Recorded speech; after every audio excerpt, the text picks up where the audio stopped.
A lot of people have asked me about why I do these videos in the manner that I do them, with the camera moving around and low res, and sometimes the sound isn't the greatest. It has to do with the AI on YouTube that looks for certain things to automatically demonetize, regardless of the content of the video. Now, a lot of people think that because some of my videos are not demonetized, that means, of course, that I'm some kind of a plant or a shill or CIA or whatever. I just don't whine about it like a lot of other channels do. And in case you want to see this, I brought up my 2 entire pages of videos that I have had demonetized. Now, this one here at the top was yesterday's video, and it has flipped back from monetized to demonetized 3 or 4 times. It's just the AI is confused. And it's looking at some things and it's looking at others. But you can go down through here and I can show you all sorts of demonetization. I just don't cry and whine and piss and moan about it like the bigger channels do. So, in fact, one of these has 73,000 views. So, it is what it is. I mean, we all play by the same rules, and, sometimes it works out, sometimes it doesn't, but doing things the way that I do seems to have an effect. Because even the most sophisticated AI in the world cannot understand sarcasm. Believe it or not, they have not made a computer that is sophisticated enough to understand when somebody is speaking sarcastically. There's also this. You see, you never see my face. Because I never want it to be about me, by name. I want it to be about the ideas and the things that you see on the screen. Judge the information, not the person. And I've always wanted that to be the case. And the reason that I started here with yesterday's video, and this is how it began, where we were talking about the issues with shortages with some things but not with others, I wanted to show you guys something. If you ever want to go back and see exactly what I said, or go find something where I said something, down here next to the likes and dislikes, it says share, and then there's a little thing with save to. There's these 3 dots. You can click on that, and the second selection is open transcript. And over here in the upper right, you will see an exact transcript of everything I actually said. And you can search, and there's a little timestamp next to it, so you can find the timestamp I actually said it. So, just wanted to cover that, and 2 different comments very recently that popped up on this to illustrate a point that we're going to get to here very, very quickly. Now, 7 minutes ago, Lex ST1 writes, the only reason a company is in operation is to make profit. Well, that's true. But if that is the case, should all companies in America, since we are capitalist and not socialist, say a gas station, grocery store, or a healthcare provider, be able to refuse to provide services if they have a belief that that service is not profitable enough for that particular person? Should that be the case? Should we allow hospitals, which are businesses, they are for-profit businesses, gas stations are for-profit, grocery stores, should they be able to say, you know what, we don't think it's going to be profitable enough to sell to this neighborhood over here under these circumstances, so we're going to jack up the price of everything because maybe this is a higher risk neighborhood than some others. Maybe we're going to shut our doors earlier. Maybe we're going to have a limit on how many people can be in the store at one time. And we do see that. We absolutely do see that all the time. The second thing was about an hour ago. It says greater than 8. Venezuela got away with huge inefficiencies because the price of oil was so high and they produced so much. Ever since the price of oil dropped, the government can no longer cope with the inefficiencies. This is not a story of evil governments conspiring to take out a worthless South American country. It is a story about a government that got away with breathtaking corruption for decades because the country was so rich with oil, chickens come home, blah, blah, blah. Well, if that's the case, if corruption is the case, then literally every single country in South America, and including our own, should have fallen apart by now. And I responded, then according to your logic, if your boss decided overnight to cut your salary by half or 3/4, the suffering induced into your life would be your fault for living so inefficiently? Let's say you're making 60 to 70K a year and are planning on and depending on that income and making decisions based on that income.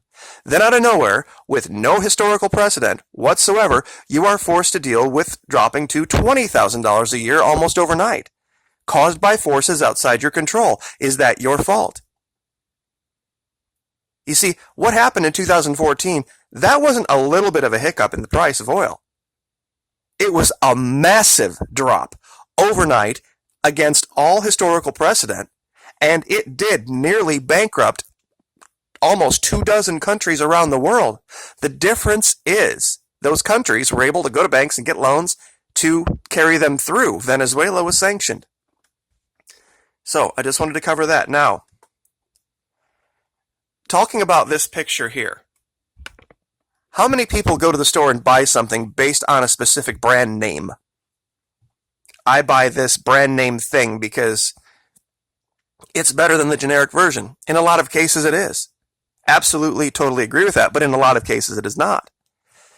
Anyone who's ever had kids has probably at some point faced a bit of a grocery price crunch, and they only want the name brand of the thing, so they keep the box, and then they go and buy the cheaper brand, and then they put the bag of the cheaper brand in the good box so the kid doesn't have the placebo effect. Or does have the placebo effect, I should say. You see, there are certain things that, of course, are better because they're not generic, but some things are not. And this is something that's they were trying to get away from in Venezuela. You see, you talk about these price control laws that you think are so horrible.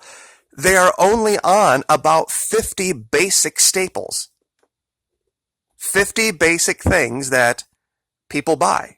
Sugar, rice, coffee. They live a very different lifestyle than we live here. They don't buy pre-prepared meals like we do here. Frozen things, put them in the oven for 15 minutes and then eat them. They cook from scratch. And these price controls are, like it says here in this third paragraph, I think. Published a list of prices for a number of goods. White rice, coffee, corn, chicken, fish, pasta, sugar, toothpaste, basic things. It's not the entire economy. Certain things, luxury items, you can charge whatever the heck you want. The government has absolutely no problem with it. But I want to show you something here at the end that I think is going to stun you. Massive stockpile of hoarded goods uncovered in Venezuela. Do you remember when I said that there were big multinationals down there causing fake, false shortages just in order to create public sentiment against the government? Well, here's the proof of it. This is the pictures where they discovered this. A company with links to popular will, the party of jailed riot leader Leopoldo Lopez, was discovered with a massive stockpile of essential goods such as diapers, toilet paper, cleaning supplies. Venezuelan officials and social organizations accuse the country's opposition groups, including businesses, of hoarding goods in order to destabilize the government. And here are the pictures, kids. 360 tons. Baby formula. Washing machine powder. 9 warehouses in all. Women's products. Cleaning products. See, here in the United States, I think a lot of you will, if you live in areas, at least in the South for sure, I can speak to, I guess. There are some things that it is pretty inexplicable, the breathtaking price of. Toilet paper, razors, things like that. They are ridiculously expensive unless you go to a warehouse store and buy them in huge bulk. This is what they were doing. They were trying to destabilize the government. These people, this opposition group that you think is so great that you want to go in and overthrow the government in Venezuela and take over, this is what they did. This is what they colluded with big multinationals to do. They caused fake shortages. And this man you're seeing right here, this was the vice president at the time of the country. This wasn't make-believe. This wasn't just some false, fake assertion. This was a massive, coordinated plan. They did not like the idea of big business not being able to hold this little tiny country hostage. See, because people in America don't pay attention, the world doesn't pay attention, big U.S. corporations, and I'm not anti-freedom, I'm not anti-capitalist, I'm anti this corporate welfare state that went into South America and treated it like the protections we fought so hard for in this country didn't exist. And just run riot over the entire country, making massive, huge amounts of profit. Chiquita, Dole, Del Monte, you name it, from all over the world went down here. And because they know nobody pays attention to South America for some reason, they pay substandard wages, they pull bullshit like this, they poison their water, they treat their people like chattel, and they bury the news, and they use our mainstream media to do it on both sides. And anytime anybody stands up and says this isn't going to fly, we're not going to allow this to happen to our people, even though we have those same laws and protections here in our country. That's what most people who take issue with my channel don't get. These protections exist in the United States, just under a different name. You can't just have your cashier randomly look at somebody and go, okay, we're going to charge that person 25% more. It's illegal. Even if you had a rule against it in, your business, that rule doesn't matter. It's still illegal. It's against the law. Anti-discrimination laws. You have to post prices. You can't just randomly look at somebody, pull up, like, oh, look at that nice car. We're going to charge them $8 a gallon today. You take that for granted, but that's government socialism. Consumer protections that you take for granted every day in this country. Believe me, you don't have big business to thank for that. And they're not doing it just because they're nice and they're decent and they're Christian. They're doing it because there's a law against it. They're operating that way because somebody created financial pain if they didn't. The reason they have to pay insurance, the reason they have to be inspected, the reason you have recourse in the courts if somebody defrauds you, the reason there's basic income protections, the reason we have all of these things that we take for granted in this country is socialism. And they just call it by a different name here. And if you want to make the argument about government involvement in business, then fine. Tell the U.S. government, stop all the subsidies to our farmers. Let them compete on the open market.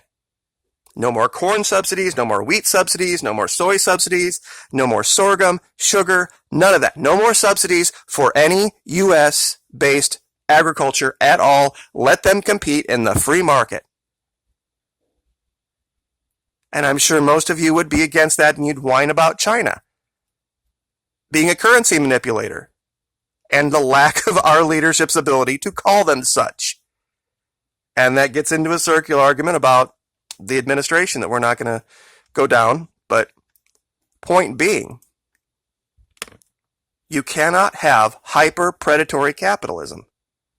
It will destroy a nation. And down in South America, that has been the case, and it has been allowed to run riot, and anybody who stands up gets demonized by the administration and targeted for regime change, or I'm sorry, humanitarian aid and freedom. So, anyway, here's your proof. Here's your pictures.